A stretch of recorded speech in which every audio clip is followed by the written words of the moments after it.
All right, 1C, graphing a log function. So here we need to think about the general shape of a log, which is the inverse of an exponential function.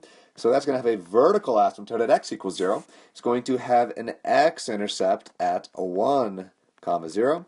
And then my next point would be up 1 over the value of my base. So we could call that a, 1 for now. So we are graphing log base 3 of x minus 2. What does the x minus 2 do? It shifts everything to the right 2. So I'm going to start by shifting that asymptote to the right 2. And then my first point should be 1 to the right of the asymptote. And it should be the x-intercept. But I have a plus 1. So it means my first point is actually going to be up at a y value of 1. But it'll still be 1 to the right of the asymptote. And I can get that point right there. If I want to go up 1 more, I need to move over the value of the base. The base is 3, so I need to move over 1, 2, 3, like that, to get my next point. If I wanted to move up 1 more to a y value of 3, I'd need to move over 9 from the base. If I wanted a y value of 4, I'd need to move over 27 from the base.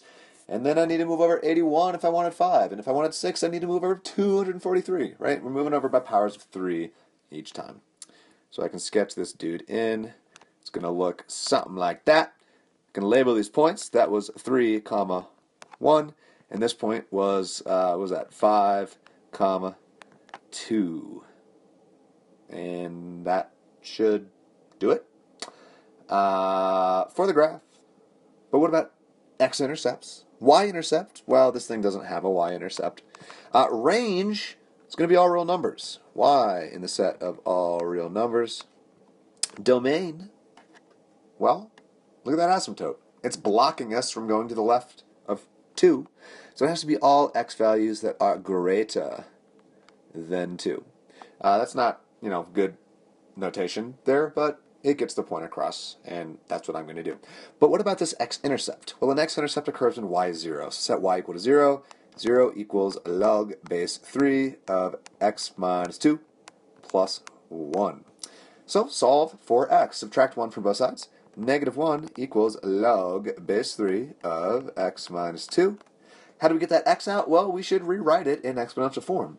So 3 to the power of negative 1 equals x minus 2.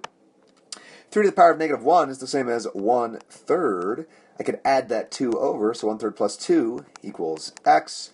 And so then x has to equal 2 in terms of thirds would be 6/3 plus 1 is 7/3. And so this x-intercept should occur at 7/3, 0. Sweet!